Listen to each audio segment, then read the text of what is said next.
और ब्रह्मण्युप समाश्रयम, ब्रह्मबोध संपन्न अर्थात भगवत तत्व का अनुभव किए हुए हों, ऐसे गुरुदेव का आश्रय ले ले। तत्र भागवतान् धर्मान् शिक्षेत् गुरुवात्मदैवतः अमाययानुवृत्त्या तुष्येदात्मान मदोहरिः। शिष्य को चाहिए कि अपने गुरुदेव को ही अपना परम प्रीतम मान करके, सवाल हल हो जाएगा। शिष्य को चाहिए कि अपने गुरुदेव को अपना परम प्रीतम मान करके, अपनी आत्मा मान करके, अपना इष्ट देव मान करके निष्कपट भाव से गुरुदेव की सेवा करे, गुरुदेव के समीप रहने की आकांक्षा करे। समीप रहने का भाव उनकी आज्ञा में रहना।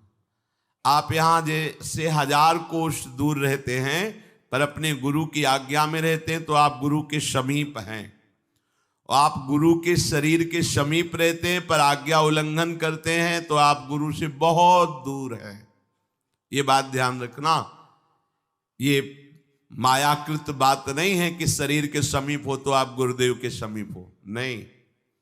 गुरुदेव की आज्ञा का पालन करते हो, बहुत दूर हो तो गुरुदेव के समीप हो, और गुरुदेव की आज्ञा का उल्लंघन करते हो तो शरीर के समीप रहते हुए भी आप बहुत दूर हैं गुरुदेव से। गुरुदेव की निष्कपट भाव से सेवा, गुरुदेव के पैर दबाना, वस्त्र प्रक्षालन करना, भोजन देना, ये सब एक अंग है सेवा का। इसे पूर्ण सेवा नहीं कहते। पूर्ण सेवा कहते हैं गुरुदेव की आज्ञा में जीवन समर्पित कर देना। अब क्या करवा रहे हैं इससे हमें मतलब नहीं। आप खड़े रहिए यहां, आप बैठ जाइए, आप ये कीजिए, हमारा जीवन समर्पित है, हमें इनकी आज्ञा पर रहना है। और ये बात भगवान देख रहे हैं कि आप भगवान के नाते ही गुरु को भगवान मानकर अपना मन वचन कर्म से उनकी अधीनता स्वीकार की तो भगवान ही आपको बोध करा देंगे कि मैं गुरु रूप में हूं, मेरा ये स्वरूप है। परमानंद में निमग्न हो जाओगे। गुरु की जब कोई इस तरह से आराधना करता है तो गुरुदेव उसे भक्ति की क्रियात्मक शिक्षा देते हैं। क्रियात्मक, मंगला से लेकर शयन तक, व्यापार से लेकर एकांतिक समाधि तक, ये गुरुदेव की प्रकट क्रियात्मक शिक्षा होती है। आप केवल चित्त को समर्पित कीजिए, गुरुदेव में सब प्रकाशित हो जाएगा। प्रश्न करने की जरूरत नहीं पड़ेगी, उत्तर ही उत्तर आपके हृदय में रहेगा, प्रश्न खत्म हो जाएंगे। हम जब तक अपना अलगाव रखते हैं तब तक प्रश्न होता है। जब अलगाव खत्म हो जाता है तो उत्तर आके विराजमान हो जाता है, प्रश्न की जरूरत नहीं पड़ती। गुरुदेव का आश्रय लेने वाले शिष्य को चाहिए सर्वतो मनसो असंगमादौ संगम च साधुषु दयाम मैत्रीम प्रशयम च भूते श्रद्धा यथोचितम। अपने शरीर से, अपनी संतान से, अपने पारिवारिक जनों से गुरुदेव की कृपा शक्ति से अनासक्त होना सीखे, माया मुक्त होने के लिए। यही हम फेल होते हैं। यदि माया मुक्त होना है, गुरुदेव की शरण ली है, गुरुदेव का आश्रय लिया है, तो आपकी अनासक्ति बढ़नी चाहिए। कहां? शरीर से अनासक्त, पुत्रों से अनासक्त, परिवार के संबंधों से अनासक्त। अनासक्त का मतलब बाबा जी बन जाना नहीं होता है, ये अंदर की बात होती है। नाथ सकल संपदा तुम्हारी, मैं सेवक समेत सुत नारी, ये अनासक्त का स्वरूप है गृहस्थ में। फिर गुरुदेव की कृपा से वृत्ति जागृत होती कि भगवान के भक्तों से कैसे प्रेम करना चाहिए। एक बार श्री आचार्य चरण वल्लभाचार्य जी के शिष्य थे किसी राजकीय विभाग में, और कुछ घोटाला हो गया। यद्यपि उनका कोई अपराध नहीं था, अन्य कर्मचारियों के द्वारा तो उसमें जो बड़े अधिकारी थे वो भी शिष्य थे श्री वल्लभाचार्य जी के, तो उनकी पूरी संपत्ति जब्त कर ली गई और उनको जेल सजा हुई। जब वल्लभाचार्य जी के बड़े अधिकारी दर्शन करने आए तो उन्होंने सिर्फ इतना पूछा, तुम्हें पता था कि वो तुम्हारा गुरु भाई है? कहा जी। तो तुम्हारे हाथ में इतना शासन था कि तुम बचा सकते थे? जी। क्यों नहीं बचाया? अगर तुम्हारा सगा भाई होता तो तुम क्या करते? बोलो ना क्या करते? तो उनका शरीर से, बुद्धि से, धन से, जैसे भी होता मैं उसे बचाता। इसे क्यों नहीं बचाया? इसका मतलब गुरु संबंध से श्रेष्ठ तुम्हारा परिवार का संबंध है, जाओ हम तुम्हारा त्याग करते हैं। श्री वल्लभाचार्य जी अपनी सगी बहन से भी पूज्य गुरु बहन है, अपने सगे भाई से भी प्यारा गुरु भाई है, क्योंकि सगा भाई माता के उदर से संबंध रखता है और गुरु भाई भगवान की से संबंध रखता है, श्री जी से संबंध रखता है। हमारा भक्तों के साथ कैसा व्यवहार होना चाहिए? कम से कम सगे भाई जैसा तो होना ही चाहिए। वैसे तो लालाचार्य जी को आचार्य चरण ने आदेश किया था कि भगवान के प्रेमी जनों को भगवान के समान देखना चाहिए, यदि ऐसा ना हो तो गुरु के समान तो देखना ही चाहिए। तो उनका ऐसा भी नहीं कर सकते, आपके समान मैं किसी को नहीं मान सकता। तो उनका फिर सगे भाई जैसा तो मान सकते, बोले आजीवन व्रत आपकी आज्ञा का पालन करूंगा। तो पूरा चरित्र आता है उनका उसमें कि कोई वैष्णव का शरीर बहा जा रहा था, उन्होंने उपहास किया लोगों ने, तो तुम्हारा वो लाए और संस्कार किया और भगवान के पार्षद आए प्रसाद पाने। बड़ा चरित्र है। इसमें कह रहे यदि माया मुक्त होना चाहते हो, गुरु का आश्रय, उनकी सेवा, मन वचन कर्म से उनकी अधीनता और शरीर संबंधियों से अनासक्ति। इसके बाद भगवान के वैष्णव जनों से, भक्तों से कैसे प्रेम करना चाहिए, यहां ये बात क्यों कह दी? क्योंकि यही अपराध सब मिटा देगा आपको। ध्यान रखना, सृष्टि में कहीं भी आप भयंकर अपराध करोगे तो सबसे पहला काम होगा गुरु पर दोष दृष्टि हो जाना, गुरु से संबंध हटवा देना, क्योंकि तुम्हारा तभी नाश होगा जब गुरु पर दोष दृष्टि और गुरु से संबंध हटेगा, तभी माया तुम्हें रौंद पाएगी। नहीं, गुरु मेहरबान तो चेला पहलवान। अगर गुरु कृपा दृष्टि है तो घोर प्रपंच में खड़ा भी हो तो भी माया उस पर आंख नहीं दिखा सकती। ऐसी भगवान की गुरु महिमा है।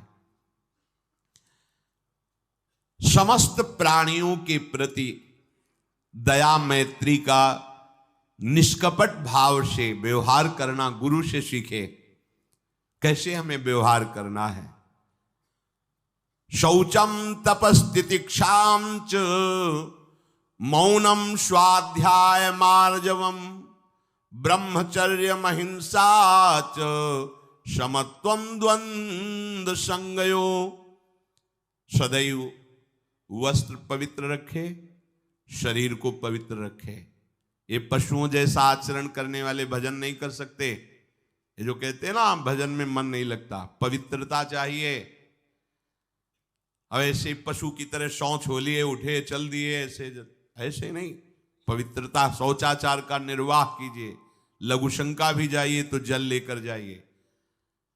इंद्री का प्रक्षालन, फिर हाथ का प्रक्षालन, फिर 3 बार आचमन, राधा वल्लभ श्री हरिवंश, राधा वल्लभ श्री हरिवंश। जैसे शास्त्रीय विधान में केशवाय नमः, नारायणाय नमः, माधवाय। पवित्र रहिए। देखो भजन कैसे नहीं होता। मिट्टी जल आदि से बाह्य शरीर की पवित्रता और छल कपट के त्याग से भीतर की पवित्रता बढ़ती है। गुरु से कपट, यह सर्वनाश का लक्षण है। अगर तुम में कोई दोष है, गुरुदेव पूछ रहे हैं, तुमने ऐसा अक्षरशः जैसा हृदय में वैसा बोल दे जी।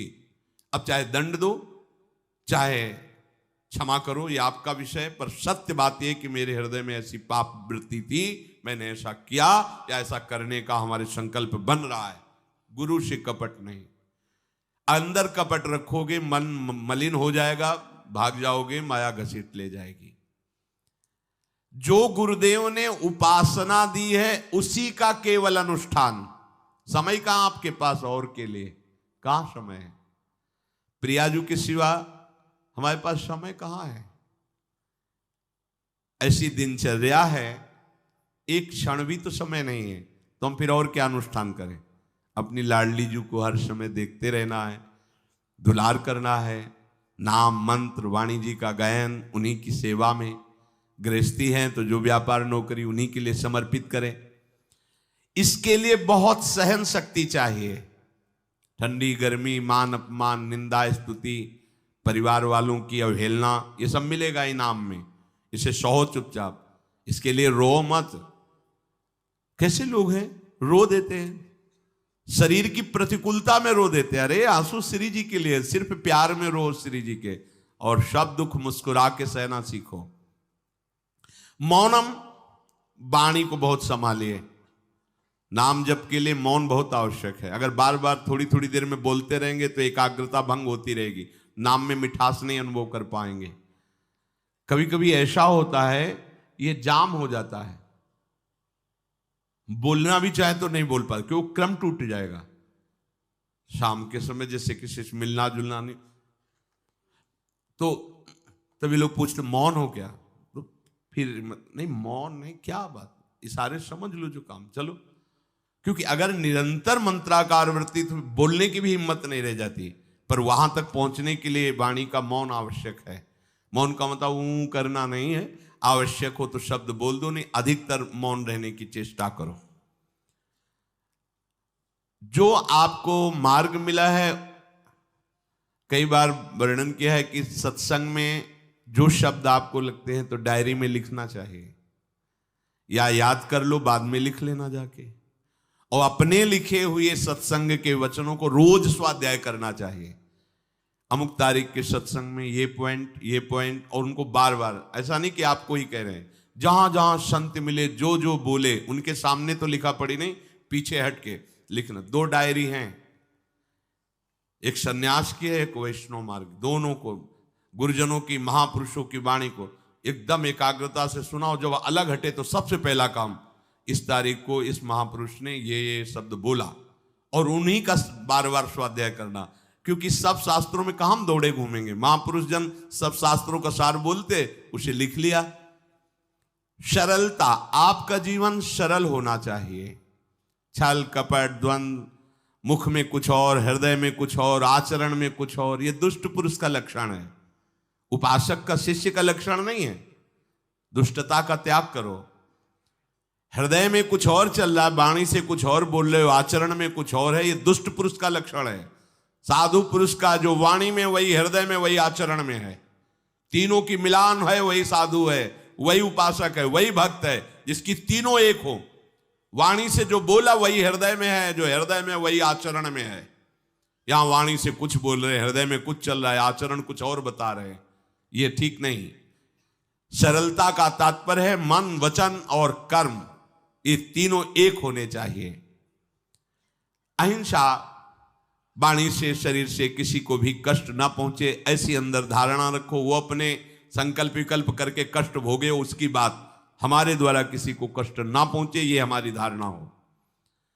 सर्दी गर्मी, सुख दुख आदि, द्वंद्व हर्ष विषाद आदि जो है, इनको सहना सीखो। भगवान भी आदेश करते हैं, मात्रा स्पर्शास्तु कौन्ते शीतोष्ण सुख दुखदा आगमा पायनो अनित्यास्तास्तितिक्षस्व भारत। जो इनको सह जाता है वही परम पदवी को प्राप्त होता है। थोड़ी सी गर्मी आहा, थोड़ी सी सर्दी आहा, पूरे जीवन गर्मी। पैर की त्वचा ऐसी हो गई थी कि बंबूल का कांटा टूट जाता था, घुसता नहीं था। जीवन में कभी पादुका ही नहीं, तो चमड़ी इतनी मोटी हो गई थी पैरों की। सर्दी गर्मी जैसा आप इसको, आप देखो, यहां आप कौन सा स्वेटर पहनते हैं? जीवन में कभी नहीं। सर्दी में क्या होता है, यहां ये त्वचा नहीं, क्या हमें तो लगता है काफी सुकोमल अन्य अंगों से यहां की त्वचा है, कपोल, नासिका, नेत्र आदि। यहां क्या पहनते हो सर्दी में? क्या बिगड़ जाता है? क्योंकि अभ्यास है, गर्भ के बाद निकलने के बाद यहां कुछ ढका ही नहीं, यहां कुछ नहीं ढका, तो पूरे जीवन ढकने की जरूरत नहीं। और अगर पूरे अंगों में न ढका होता तो पूरे जीवन ढकने की जरूरत नहीं। जो जंगल में दिगंबर महापुरुष रहते थे गंगा के किनारे, कितने, तो उनको क्योंकि अभ्यास, और हमने अभ्यास किया कपड़े लत्ते का, तो अभ्यास, हमने अभ्यास किया एसी रूम का, अभ्यास किया गीजर से नहाने का, वो अभ्यास किया तीनों काल गंगा स्नान, वो अभ्यास, कुछ फर्क नहीं पड़ा इस जड़ शरीर में। इसको जैसे रखो। तो सहने का अभ्यास, यदि माया से मुक्त होना है तो सहने का अभ्यास रखो। ये जरा में ओह बहुत गर्मी, ये नहीं उपासक। गर्मी है ठीक है, शरीर का धर्म है, तो इंद्री में ताप लग रहा है ठीक है, राधा राधा राधा। आप कहोगे प्रवचन करने से नहीं होता। कभी बिजली नहीं रखी ईद दाम में, कटवा के रखे थे? बिल्कुल नहीं। जितनी देर होश रहा आंख का हाथ से पंखा कर लिया, नहीं तो बस राधा राधा राधा, जो मिला मांग के खाया, कुछ आसन पे लेट। प्रवचन ही केवल नहीं रहे, अब तो जैसे जोई जोई प्यारो करे सोई मोई भावे। नहीं, जानबूझ करके अपने शरीर को अधीन नहीं करना चाहिए। सुविधाओं की अधीनता, तुम भोगता नहीं, सुविधाएं तुम्हें भोग रही हैं। जितना तुम सुविधा भोगी बन जाओगे उतना तुम कमजोर हो जाओगे। सीधे प्रकृति का वार सहो, तुम महात्मा सुदृढ़ बलवान हो जाओगे। तुम्हारे आगे समर्थ शब्द लग जाएगा। जो प्रकृति के और विकारों के वेगों को सीधे सहता है उसे महात्मा कहते हैं। समहात्मा सुदुर्लभा यम ही न व्यत्यंतेते पुरुषम पुरुषर्षभ सुख दुख समा। जिसका सुख दुख समान भाव, किसी भी वेग की व्यथा से हृदय व्याकुल नहीं होता, वो भगवान को प्राप्त करने का अधिकार प्राप्त कर लेता है। इसलिए सहनशीलता। सर्वत्रात्मनेश्वरान वीक्षाम कैवल्य मनिकेतताम विवक्त चीर वसनम संतोषम एन केनचित। ये ध्यान रखो कि तुम कभी प्रभु से अलग नहीं हो। सर्वत्र भगवान हैं तो यहां भी हैं, सब समय में हैं तो इस समय में भी हैं, सब में हैं तो हम में भी हैं, सबके हैं तो हमारे भी हैं। हम कभी भी प्रभु से बिलग नहीं हूं। एकांत सेवन तुम्हारा स्वभाव बन जाना चाहिए। चाहे जो हो, थोड़े समय के लिए तो एकांत बैठो। एकांत मिला तो मोबाइल का संग कर लिया, एकांत मिला तो मित्र बना लिए, बैठ के प्रपंच वार्ता कर रहे हो। नहीं, अगर भगवत प्राप्ति करनी, माया मुक्त होना है तो एकांत एकांत ही होना चाहिए। भले 100 लोग हैं, हमारा किसी से कोई संबंध नहीं, और हम बैठे हैं अपने आराध्य देव के चिंतन में, हम एकांत हैं। और गुफा में बैठे हैं, शरीर एकांत है, मन से चिंतन संसार का हो रहा है, प्रपंच में है, एकांत में नहीं है। एकांत शब्द का अर्थ समझना चाहिए। हम एकांत को सीधे गुफा या कहीं एकांत, ऐसे एकांत का अर्थ है एक के सिवा दूसरा कोई नहीं, अर्थात एकमात्र भगवत चिंतन में डूबा हुआ उपासक। बाजार में बैठा हुआ भी एकांत है, सभा में बैठा हुआ एकांत है, और प्रपंच का चिंतन करने वाला बंद कमरे में भी प्रपंची है, गुफा में भी प्रपंची है। जहां आप रह रहे हो उसे ये मेरा घर है ऐसी भावना का त्याग कर दे। अनिकेत ये भगवान का दिया हुआ वास स्थान है। कुछ समय के लिए इसमें शरीर निर्वाह कर रहे हैं, ये भी छूटेगा और ये भी छूटेगा। जैसे स्टेशन में बैठा आदमी आराम से, पर वो बैठा इंतजार कर रहा है कि कब हमारी गाड़ी आवे और उस पर हम यात्रा करें। बस ऐसा ही कुछ स्टेशन जैसा विश्राम है। कब मृत्यु आवे, शरीर छूटे, हम प्रिया प्रीतम को प्राप्त हो। ये न मेरा था, न मेरा है, न मेरा रहेगा। ये न मेरा था, न मेरा है, न मेरा रहेगा। गृहस्थ हो तो पवित्र वस्त्र पहने, और त्यागी हो तो जैसे मिल जाए भगवत कृपा से वैसे वस्त्र पहने। प्रारब्ध के अनुसार तुम्हें जैसी व्यवस्था मिली उसमें संतोष करना सीखो, मांग मत रखो। प्रभु की प्राप्ति के लिए खास बात ध्यान रखनी है, अपनी उपासना में दृढ़ श्रद्धा रखो और सर्वश्रेष्ठ भाव रखो, पर दूसरे किसी की भी निंदा न करो। अगर किसी की भी निंदा करोगे तो फिर माया तुम्हें मुक्त होने नहीं देगी। मन को, वाणी को, शरीर को संयम में रखो, अर्थात भगवत भजन, भगवत वार्ता और मौन। मन का संकल्प विकल्प रहित होना, विषयों का चिंतन न करना, प्रभु के रूप का, नाम का, धाम का, लीलाओं का चिंतन करना। शरीर का शास्त्र संयम से वर्ताव करना। अब माया मुक्त होते चले जाओगे। इनमें किसी में भी त्रुटि ना हो, सावधानी रखो। अपनी इंद्रियों को सावधान रखो, किसी के दोष न देखने पावे। कोई गलत चेष्टा देखेंगे तो ये भी गलत करने के लिए तैयार हो जाएंगी। हे राजन, श्रवणम कीर्तनम ध्यानम हरेरद्भुत कर्मणः जन्म कर्म गुणानां च तदर्थे अखिल चेष्टिता। श्री भगवान के बड़े अवतार हुए हैं, बड़ी अद्भुत अद्भुत लीलाएं हैं। प्रभु का प्रकट होना, लीला करना, दिव्य गुणों का वर्णन। यदि आप इनको गाएंगे लीलाओं को और श्रवण करेंगे तो मोह की बात क्या, महामोह का भंजन हो जाएगा। बड़ी सामर्थ्य है भगवान के चरित्रों की, महिमा बड़ी है। अगर इनको आप सुनेंगे, बार बार सुनेंगे, तो आपको और कोई साधन करने नहीं पड़ेंगे, अपने आप सब साधन प्रकाशित हो जाएंगे। जहां कहीं कभी भी किसी का उद्धार की बात आई है तो भगवत चरित्र सुनने से ही आई है। शरणागति श्रवण से ही प्रारंभ होती है, भक्ति भी श्रवण से ही प्रारंभ होती है, पूर्णता भी श्रवण से ही होती है। श्रवण सुजस सुनी आयऊ, और श्रवणम कीर्तनम स्मरणम। पहला श्रवण, खूब भगवत चर्चा सुनने का स्वभाव बना लेना चाहिए। पर देखा जाता है कि 20 वर्ष भगवत चर्चा सुनने पर रंग नहीं आता, क्योंकि ये तो बना लिया स्वभाव कि जहां भी कथा हो रही सुन रहे, और बाद में निकले तो बख्शते वो किसी को नहीं, सबकी निंदा करते। बस किसी एक की प्रशंसा, एक की निंदा, तुम्हारा सारा का सारा सत्संग बेकार हो गया। अगर सत्संग को सुरक्षित रखना है तो ना किसी की स्तुति, ना किसी की निंदा, जो सुना है उसको अपने जीवन में मनन करते हुए उतारे। प्रभु की लीलाओं का श्रवण और प्रभु के नाम का कीर्तन और प्रभु के रूप का ध्यान, ये 3 बातें बहुत जल्दी भगवत प्रेम प्रकट कर देती है। ये 3 बातें बहुत जल्दी भगवत प्रेम प्रकट कर देती हैं। प्रभु के अवतार लीला चरित्रों का खूब गायन करे, खूब श्रवण करे। भगवान की अवतार लीलाएं भी हैं और प्रभु की प्रेममय निकुंज लीलाएं भी हैं। तो अगर आपका निकुंज लीला में प्रवेश नहीं है तो प्रथम सुने भागवत, भक्त मुख भगवद वाणी। भगवान के अवतारों का, भगवान की अवतार लीलाओं का श्रीमद् भागवत में खूब बढ़िया वर्णन है।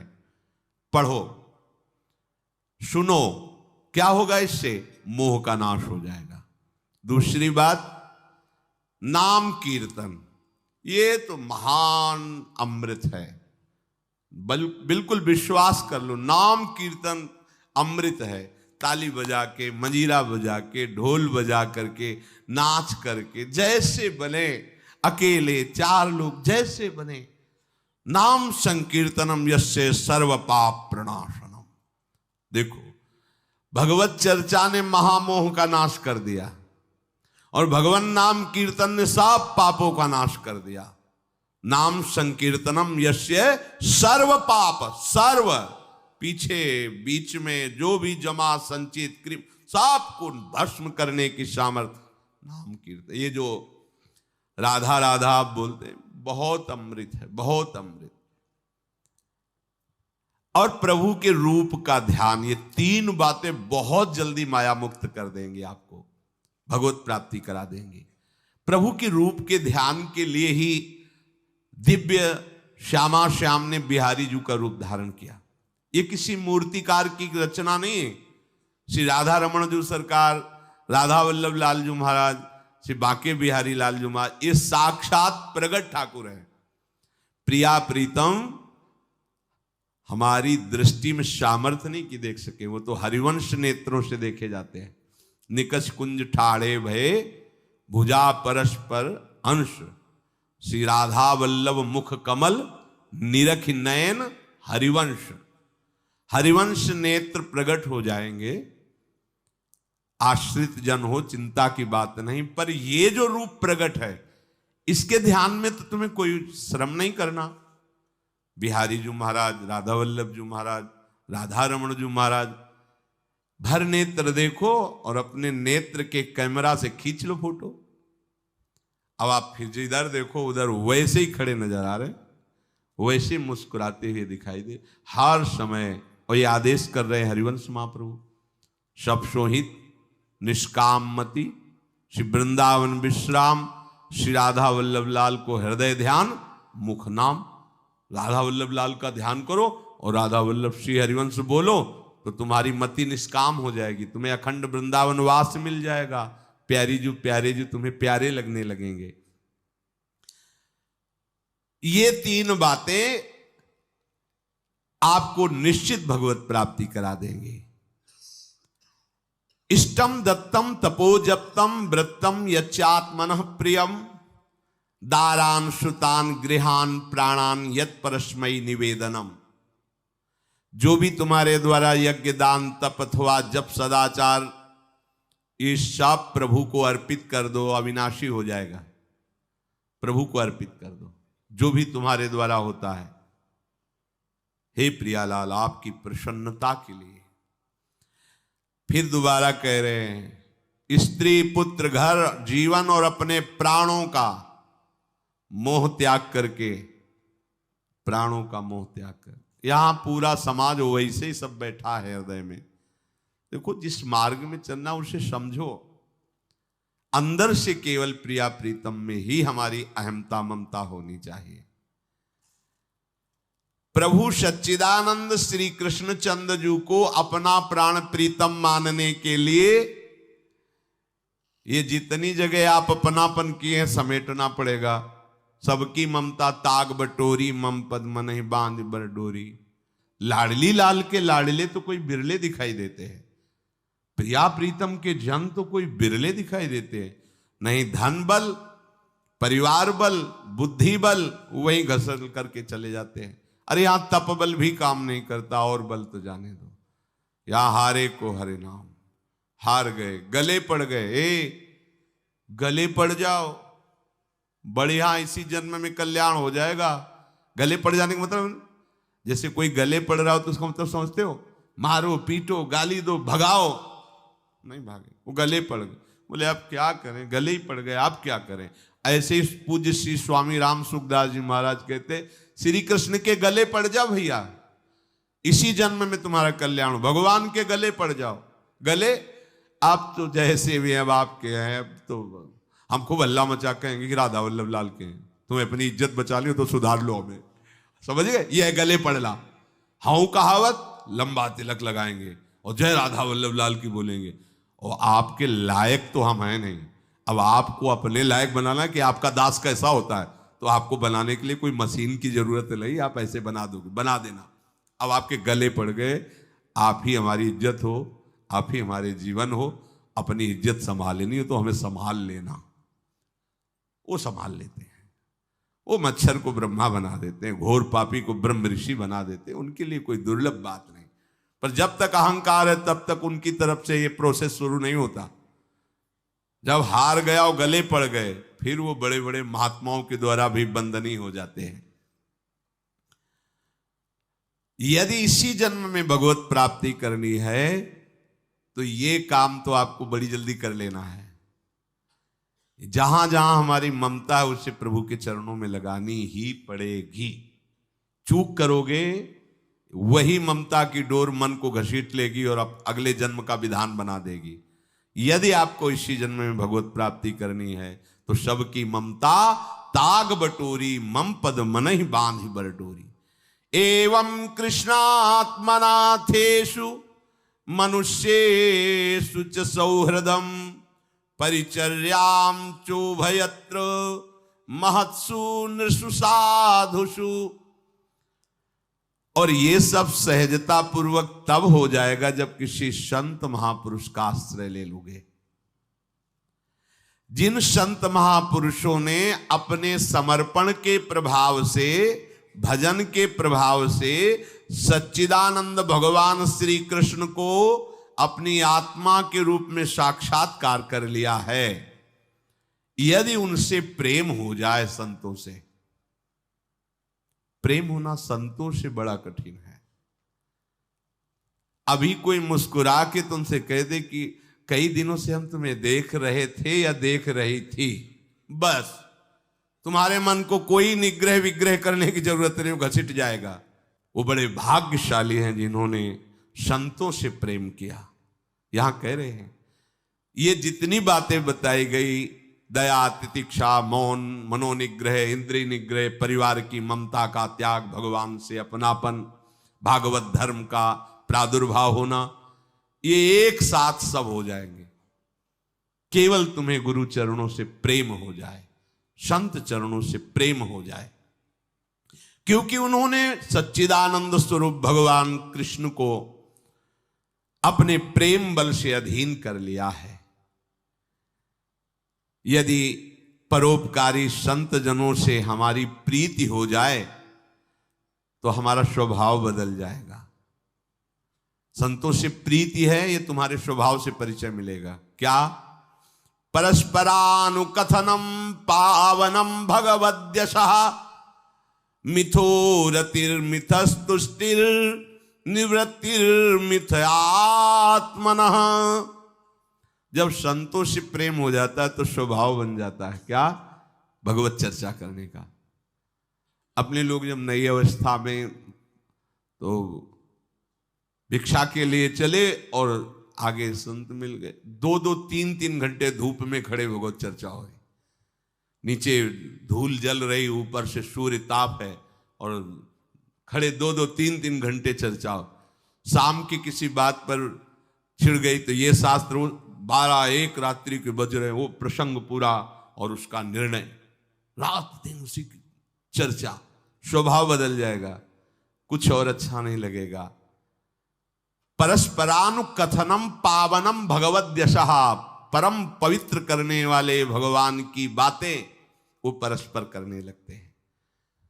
यदि संतों से प्रेम नहीं तो जहां दो मिलेंगे वहां संसार की वार्ता होगी। संत प्रेमी जब मिलेगा तो भगवत चर्चा होगी। ये पहचान है परस्परानुकथनम पावनम भगवद्यशः।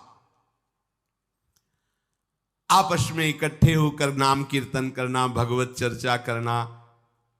पर मिथोरतिर, जो प्रपंची लोग हैं उनसे उनका संबंध नहीं होता। मिथस्तुष्टि, जो भोगी लोग भोगों में सुख प्राप्त करते हैं, उपासकों को उसमें नहीं। जब भगवत चर्चा होती तो ऐसी तृप्ति होती, 1 घंटा चर्चा हुई, आनंद मगन हो गए, आहा आज हमें प्रभु का यश सुनने को मिला, आज भगवत भक्त का संग, हृदय पावन होने लगता है। आध्यात्मिक शांति का अनुभव उन्हीं उपासकों को होता है जो प्रपंच वार्ता न करके परस्परानुकथनम पावनम भगवद्यशः स्मरन्तः स्मारयन्तश्च मिथौघौघहरं हरिं भक्त्या संजातया भक्त्या बिभ्रत्युत्पुलकाम तनुम। अब वो जो संत प्रेमी उपासकों ने ये व्रत ले लिया कि प्रपंच चर्चा नहीं करेंगे, केवल भगवत चर्चा करेंगे, तो अब क्या हुआ? बोले राशि राशि पापों का नाश हो गया उनके। आहा, वो ऐसे श्री कृष्ण स्मरण में रम गए, दूसरों को श्री कृष्ण स्मरण कराना, स्वयं स्मरण में रमना। अब उनके हृदय में प्रभु से प्रेम का उदय हो गया। अब उनके हृदय में जब प्रेम उदय हुआ तो क्वचित रुदन्त्यच्युत चिंतया क्वचित दशन्ति नंदन्ति वदन्त्यलौकिकाः नृत्यन्ति गायत्यनुशीलयन्त्यजम् भवन्ति तूष्णीं परमेत्य निर्वृताः। उनके हृदय की विलक्षण दशा होने लगी। वो कभी ऐसी घोर चिंता में डूब गए कि इतना समय हो गया, अभी प्रियाजू का दर्शन नहीं हुआ, प्रियाजू हमसे बात नहीं किए। चिल्ला चिल्ला के रोना शुरू, शुद्ध नहीं मैं कौन हूं, कहां बैठा हूं, ऐसे ये प्रेम उदय हुआ। अब वो चिल्ला चिल्ला के रोना शुरू कर दी। हाय मैं किसके पास जाऊं, किससे पूछूं, कौन मुझे प्रियालाल से मिलाए, बस तड़पना शुरू। सोचते सोचते ऐसा रोना, बेशुद्ध स्थिति। उसी में देखते हैं अरे प्रियालाल तो गलबैया दिए हुए जा रहे हैं। बस ऐसा स्फुरण हुआ कि वो आनंद मगन हो गए, एकदम मन प्रसन्न, तन प्रसन्न। अभी शोकित थे, अभी आनंदित हो गए। और वो इतने आनंद मगन हुए कि लोकातीत होकर बात करने लगे प्रिया जी से। कोई है नहीं सामने, दिखाई नहीं दे रहा अन्य को, लेकिन उनके सामने प्रियालाल उनसे बात कर रहे हैं। सुना सुना करके सुंदर सुंदर पदों का गायन कर रहे हैं, राग आलाप रहे हैं। और राग में कभी ऊंचा नीचा स्वर की बात नहीं है प्रियालाल के लिए। फिर इतने आनंद में भर गए कि नाचने लगे, झूम झूम करके नाच रहे। लोगों को लग रहा है कोई है नहीं सामने, कैसे ना, ओ प्रियालाल सामने, प्रियालाल को देख रहे, प्रियालाल को पद सुना रहे, प्रियालाल के सामने नाच रहे। और कभी कभी अरे वो तो हमें छोड़कर चले गए, फिर चिल्लाकर रोने लगते हैं, खोजने लगते हैं। कभी कभी अरे वो तो मुझे हृदय से लगाए हुए, एकदम शांत समाधिस्थ, ऐसी भाव दशाएं उसकी होने लगती है।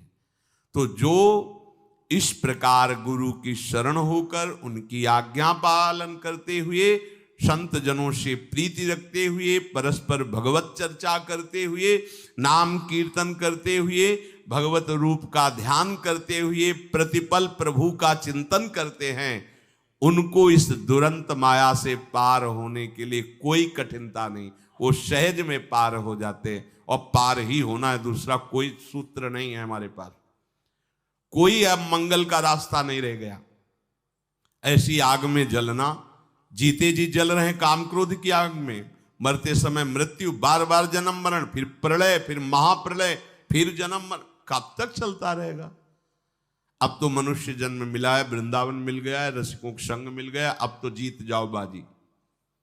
नहीं तो ध्रुवदास जी कहते हैं बार बार तो बनत नहीं, या संजोग अनूप, मानुष तन वृंदा विपिन, रसिकन संग विविरूप, अत्यंत उदार करुणा वरुणालय, स्वामिनी की चरणाश्रय, निरंतर नाम जप, चूको मत, लक्ष्य बना लो। इसी जन्म में हमें भगवत प्राप्ति करनी, ये दृढ़ निश्चय कर लो आप, कोई दूसरी बात नहीं। मुझे इसी जन्म में भगवत प्राप्त करनी ही है, कोई दूसरा रास्ता नहीं है बचने का। बस दूसरा रास्ता रखोगे तो मन फिर फंसा देगा। बस भगवत प्राप्ति करनी, फिर चाहे जैसे बर्ताव करवाओ, प्रभु आप जानो, एक बार हमसे मिलो, एक बार हमें इन द्वंद्वों से मुक्त करो, एक बार इन विकारों की जलन से मुझे ऊपर उठाओ, ये जन्म मरण का चक्र एक बार मिटाओ नाथ, फिर जैसा चाहो वैसा खेलो, ऐसा निश्चय करो। श्री राधा वल्लभ लाल की।